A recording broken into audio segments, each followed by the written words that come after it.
नमस्कार, आपके साथ मैं हर्षा शर्मा। आप देख रही हैं इंडिया न्यूज और बुलेटिन की शुरुआत एक बड़ी खबर के साथ। हमास के खिलाफ ट्रंप नेतन्याहू का एक्शन प्लान तैयार हो गया है। किसी भी सैन्य कार्रवाई के लिए ट्रंप ने सहमति जता दी है। इजरायल फिर से युद्ध शुरू करेगा तो हम साथ हैं, ट्रंप बोलते नजर आए। इजरायल जो भी फैसला करेगा हम समर्थन करेंगे। इजरायल के हर कदम का साथ देगा अमेरिका।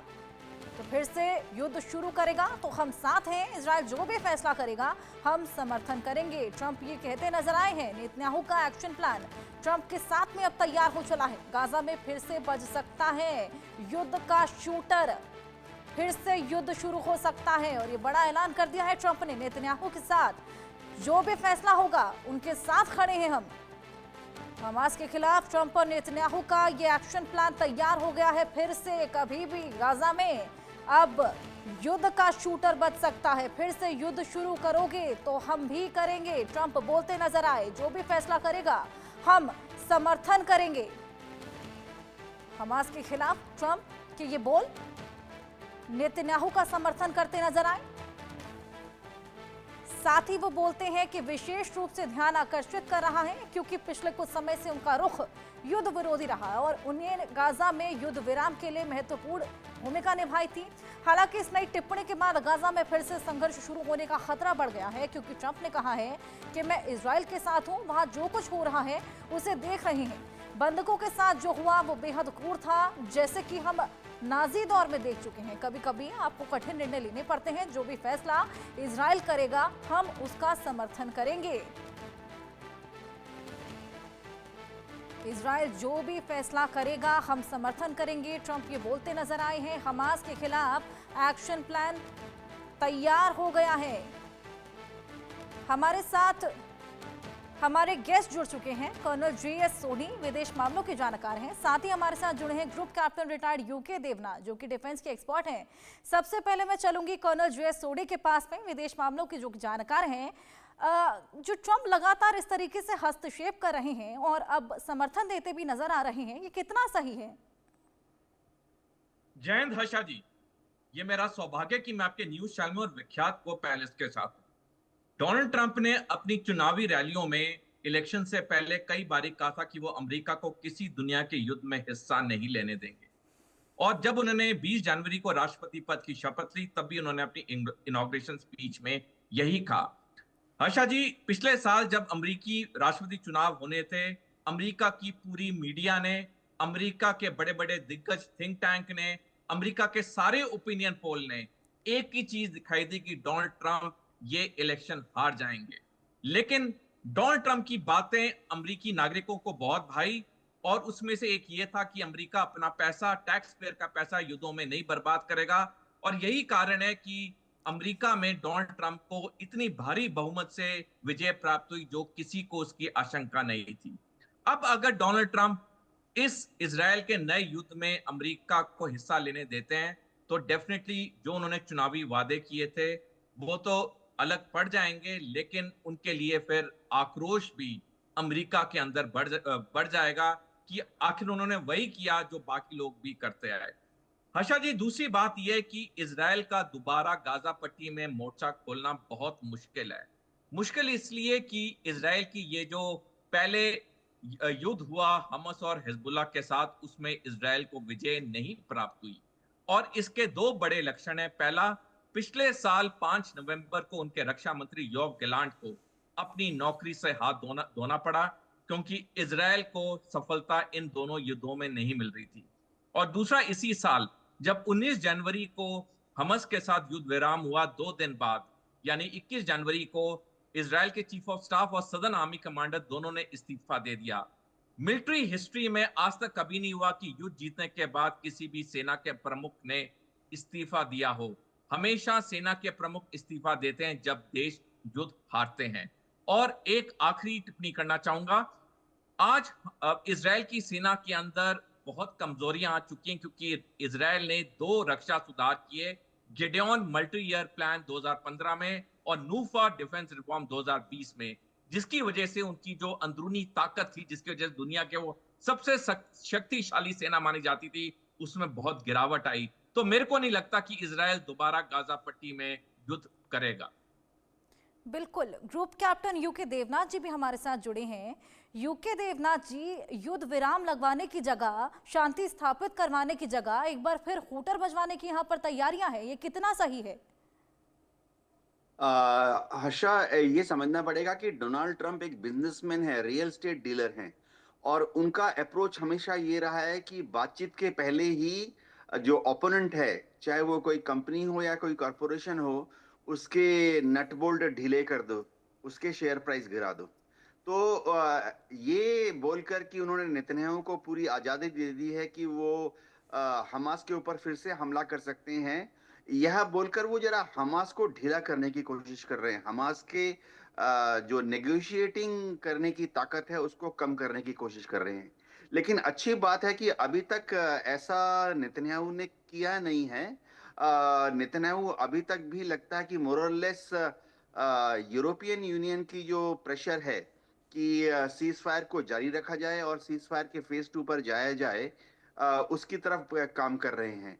एक और अच्छी बात है कि आज के दिन भी 6 इजरायली कैप्टिव्स को छोड़ा जाएगा, हमास ने वादा किया है। और इजराइल ने भी कहा है कि बदले में इजराइल भी अपने जेलों से 602 फिलिस्तीन के कैदियों को छोड़ेगा। तो ऐसा लगता है कि आज तक अभी तक सीज फायर की जो शर्तें हैं वो मानी जा रही हैं। कायरो में, मिस्र में और कतार में बड़ी लंबी चौड़ी बातचीत चल रही है पिछले 48 घंटे से, जिससे ये लगता है कि बहुत जल्दी हम सीज फायर का जो फेज 2 है, जिसमें कि बाकी कैदियों को भी छोड़ने की बात हो रही है, उसकी तरफ अग्रसर हो रहे हैं।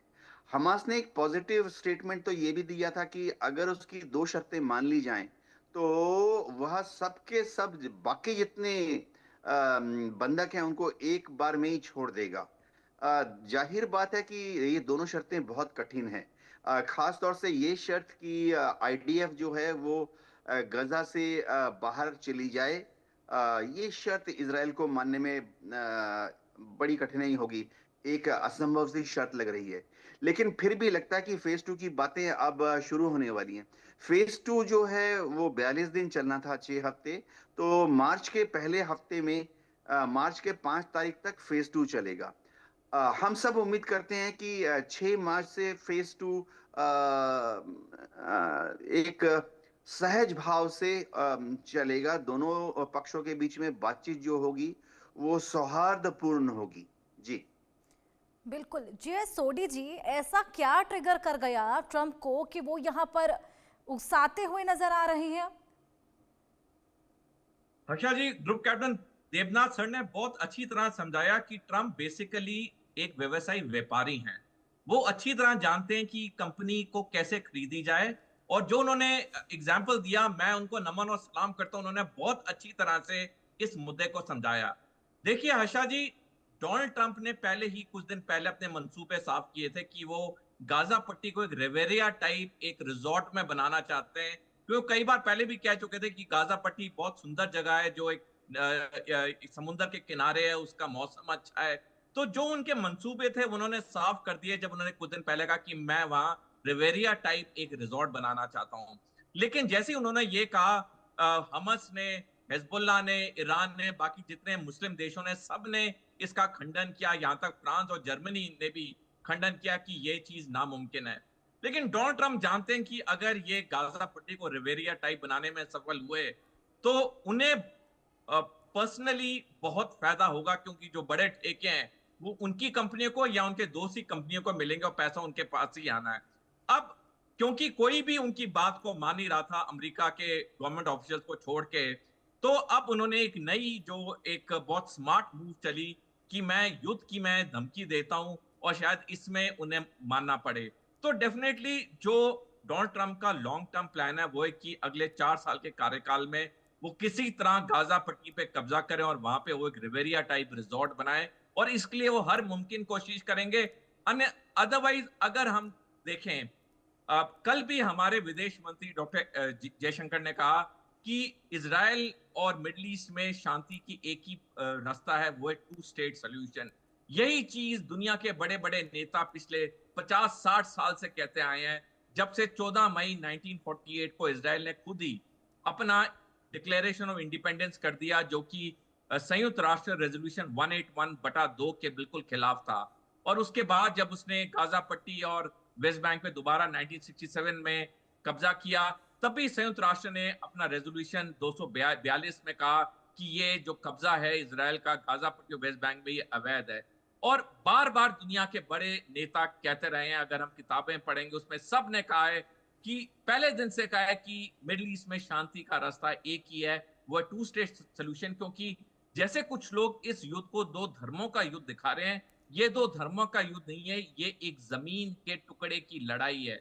जब तक इजराइल इस बात को नहीं मानेगा, मिडिल ईस्ट में शांति नहीं रहेगी, कत्लेआम होता रहेगा, खून की नदियां बहती रहेंगी, दोनों पक्ष लड़ते रहेंगे, लेकिन एंड में सोल्यूशन वही होगा जो दशकों से बड़े नेता कहते हैं, जो कल हमारे विदेश मंत्री ने भी कहा, टू स्टेट सोल्यूशन। बिल्कुल जे सोडी जी, जैसे कि आपने कहा कि ये एक ज़मीन के टुकड़े की लड़ाई है, तो यूके देवनाथ जी मैं आपके पास आऊंगी। जिस तरीके से आपने बताया कि ट्रंप एक बेहद अच्छे बिजनेसमैन हैं, तो ऐसे में बिजनेस के चलते, आपसी कलह के चलते आम जनता को क्यों हमेशा पिसना पड़ता है, क्यों वो सबके चपेट में आती है? अमेरिका की एक लॉन्ग टर्म स्ट्रेटेजिक ऑब्जेक्टिव रही है कि वो दुनिया के जितने स्ट्रेटेजिक एरियाज हैं, खासतौर से ऐसे जगह, ऐसे क्षेत्रफल जहां पर कि जमीन के नीचे से कच्चा तेल निकलता हो या कोई प्रेशियस मेटल निकलता हो या रेयर अर्थ एलिमेंट निकलता हो, ऐसे देशों को अमेरिका हमेशा अपने इन्फ्लुएंस में रखना चाहता है। तो अमेरिका को मालूम है कि जो मिडिल ईस्ट का एरिया है, वो बहुत ही स्ट्रेटेजिकली इम्पोर्टेंट है, क्योंकि प्राय प्राय सभी अरब मुल्कों में जमीन के नीचे कच्चा तेल मिलता है, गैस मिलता है, सीएनजी मिलता है। अमेरिका ने इन देशों पर अपना इन्फ्लुएंस बढ़ाए रखने के लिए, दबदबा बना के रखने के लिए इजराइल को पाला पोसा है। हम जो लोग फौज में रहे हैं, हम हमेशा एक वाक्य कहते रहे हैं कि अमेरिका जो है इजराइल को एक अनसिंकेबल एयरक्राफ्ट कैरियर की तरह से देखता है। यानी अमेरिका सोचता है कि इजराइल पश्चिम एशिया में, भूमध्य सागर और पर्शियन गल्फ के बीच में इजराइल एक ऐसा एयरक्राफ्ट कैरियर है जो कभी डूब नहीं सकता। और यही हम देखते हैं कि अमेरिका ने इजराइल का इस्तेमाल करते हुए इराक को, सीरिया को, ईरान को, लीबिया को, मिस्र को, और तो और सऊदी और लेबनान को भी काबू में रखा हुआ है। तो ये अमेरिकी विदेश नीति का एक हिस्सा है। ऐसा अमेरिका ने ना सिर्फ पश्चिम एशिया में किया है, अमेरिका ने इस तरह की कार्रवाई की दुश्मन को काबू में रखने के लिए, पुराने समय में रूस को काबू में रखने के लिए, और आजकल चीन को या चीन के इन्फ्लुएंस को सीमित करने के लिए अमेरिका इस तरह से इजराइल या दूसरे देशों का इस्तेमाल करता रहा है। तो इसमें अगर आम जनता, कहते हैं ना, गेहूं के साथ घुन भी पिस जाती है, तो अमेरिका ऐसी चीजों को इग्नोर कर देता है। जबकि हम देखते हैं कि जितने मानव अधिकार संगठन हैं उनका उदय और प्रचार मैक्सिमम अमेरिका से ही होता है। लेकिन अमेरिका के स्टेट डिपार्टमेंट को मालूम है, उनकी विदेश नीति रही है कि ठीक है, कुछ सौ कुछ हजार नागरिक किसी देश में मारे जाएंगे, लेकिन यह जरूरी है कि उस देश पर अमेरिका का इन्फ्लुएंस रहे। ये हमने इराक में भी देखा, ये हमने लीबिया में भी देखा, अब ऐसा ही कुछ हम यूक्रेन में भी देख रहे हैं। यूक्रेन में आप देखिए, उन्होंने यूक्रेन को रूस के विरुद्ध प्रॉप अप कर दिया, खड़ा कर दिया, और बदले में हो क्या रहा है कि यूक्रेन के हजारों सिविलियन मारे जा रहे हैं। लेकिन अमेरिका की विदेश नीति कहती है कि ठीक है, इसी बहाने रूस को तो कमजोर किया जा रहा है, इसी बहाने अमेरिका का प्रभुत्व, जो अमेरिका का दबदबा है, वो दुनिया में कायम है। जी हर्षा जी। बिल्कुल, मतलब अपना लाभ कहीं ना कहीं देखा जा रहा है। जीएस सोडी जी, मैं आपके पास आऊंगी। क्या लगता है आपको, इस युद्ध का क्या फ्यूचर रहने वाला है? क्या ये जो उकसावा यहाँ पर किया जा रहा है, जो भड़काया जा रहा है, उसमें वो सक्सीड करते हुए नजर भी आ रहे हैं हमें? अच्छा जी, देखिए, अगले कुछ सालों तक तो युद्ध दोबारा नहीं होगा, क्योंकि जैसे मैंने पहले बताया, इजरायली सेना अंदरूनी तौर पे दो बड़े रक्षा सुधार की वजह से पूरी तरह कमजोर हो रखी है। जो उसमें बढ़त थी 1948 से लेके कई सालों तक, जब वो कई दशकों तक जब वो दुनिया की सबसे बेहतरीन सेना मानी जाती थी, अब उसमें बहुत फर्क आ गया, क्योंकि ये दो बड़े रक्षा सुधार हुए। जो कि इजरायली सेना के लिए हानिकारक साबित हुए। तो अगले कुछ साल या अगले कुछ दशक तक तो इजरायल युद्ध नहीं करेगा, लेकिन अगले कुछ दशकों के बाद डेफिनेटली हमास दोबारा इजरायल पे हमला करेगा, क्योंकि हमने देखा है कि जब से हमास ने 2007 में गाजा पट्टी पर शासन संभाला, ये पांचवी बार था जब इजरायल ने गाजा पट्टी पे हमास पे हमला किया, और हर पांचवी बार में से हमेशा इजरायल को हमास के साथ सीज फायर करना पड़ा। और 2007 से जो ये 5 लड़ाइयां हमास के साथ हुई, पहली 3-4 लड़ाई में तो चीन ने पूरी तरह समर्थन नहीं किया हमास का, लेकिन जो पांचवी लड़ाई हुई, आखिरी लड़ाई 2023 7 अक्टूबर शुरू हुई, उसमें चीन ने पूरी तरह समर्थन किया, और आने वाले वक्त में भी चीन पूरी तरह हमास को समर्थन करेगा, और जिससे हमास की ताकत बढ़ती आएगी। हमने देखा इजरायल सफल जरूर हुआ हमास की टॉप लीडरशिप को मारने में, इस्माइल हानिये को, याया सिनवार को, लेकिन टॉप लीडरशिप को मारने के बाद भी दिन प्रतिदिन हमास में कई नए लड़ाकू भर्ती होते जा रहे हैं। और हमने देखा कि जो ये 2-3 ये होस्टेज एक्सचेंज हुए, उसमें जितने भी हमास के लड़ाकू देखे जिन्होंने अपने मुंह पे पट्टा बांधा हुआ था, उनमें जो जोश दिखा, वो तो कहीं लग ही नहीं रहा था कि वो 1.5 साल की लड़ाई के बाद वो थक गए हैं। वो तो वैसे ही फुर्तीले थे, वो तो वैसी नई यूनिफॉर्म पहन के घूम रहे थे। मेरे कहने का मतलब है कि अगले कुछ दशक तो लड़ाई नहीं होगी, लेकिन उसके बाद फिर हमास हमला करेगा, फिर कुछ दशक शांति होगी, फिर हमास हमला करेगा। इस पूरे जो कत्लेआम का अंत है, वो सिर्फ एक ही है, टू स्टेट सोल्यूशन। जितनी जल्दी इजराइल इस बात को मान ले, उतना अपने लिए भी शांति लाएगा, मध्य पूर्व में भी शांति लाएगा, और अपने देश की अर्थव्यवस्था को और मजबूत करेगा। मैं एक छोटी टिप्पणी करना चाहूंगा आशा जी। हम्म। जब से ये 1.5 साल से युद्ध हुआ, इजराइल के तकरीबन 4 लाख नागरिक इजराइल छोड़ के चले गए। इजराइल की अर्थव्यवस्था में भारी गिरावट आई।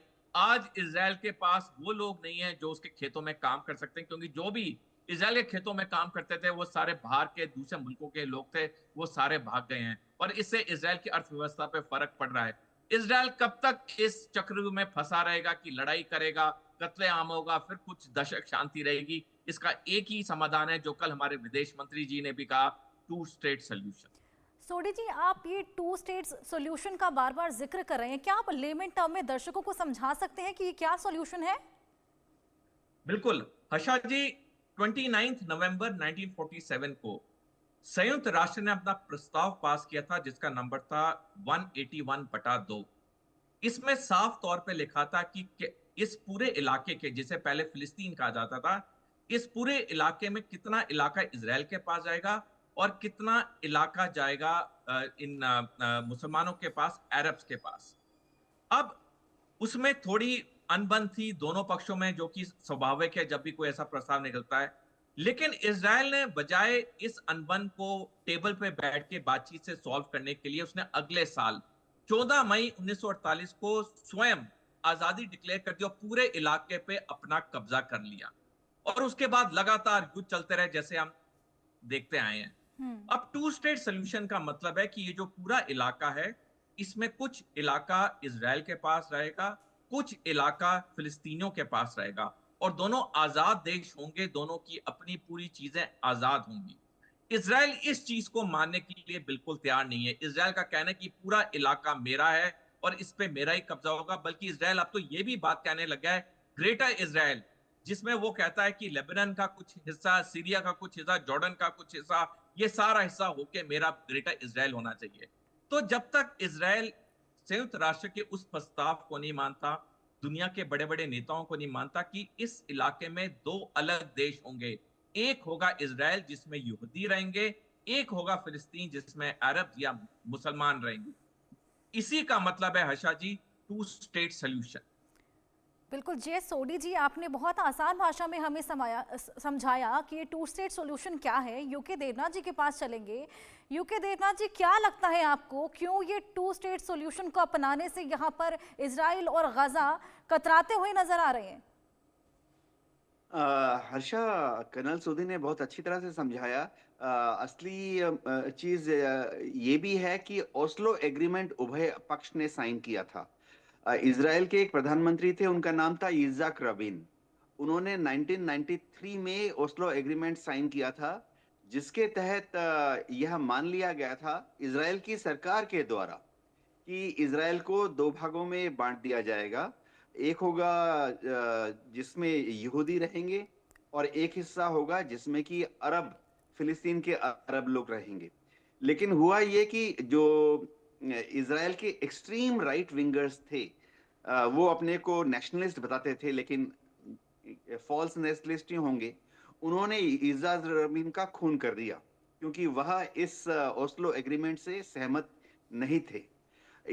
अभी हो ये रहा है कि नेतन्याहू जब से पावर में आए हैं, पिछले 18 साल से वो लगातार ओस्लो एग्रीमेंट की अनदेखी करते रहे हैं। बिल्कुल। लेकिन अच्छी बात यह है कि यूनाइटेड नेशन, अमेरिका और यूरोपियन यूनियन और सब के सब अरब देश, भारत भी ओस्लो एग्रीमेंट का समर्थन करता है। बिल्कुल। तो अ, बहुत जल्दी ही जब ये युद्ध खत्म होगा, दोबारा यूनाइटेड नेशन के में बातचीत होगी और ओस्लो एग्रीमेंट को मान लेने के लिए इजराइल की सरकार को काबू में लाया जाएगा। बिल्कुल, जी। अब देखना होगा कि एग्रीमेंट आगे माना जाता है या फिर नहीं।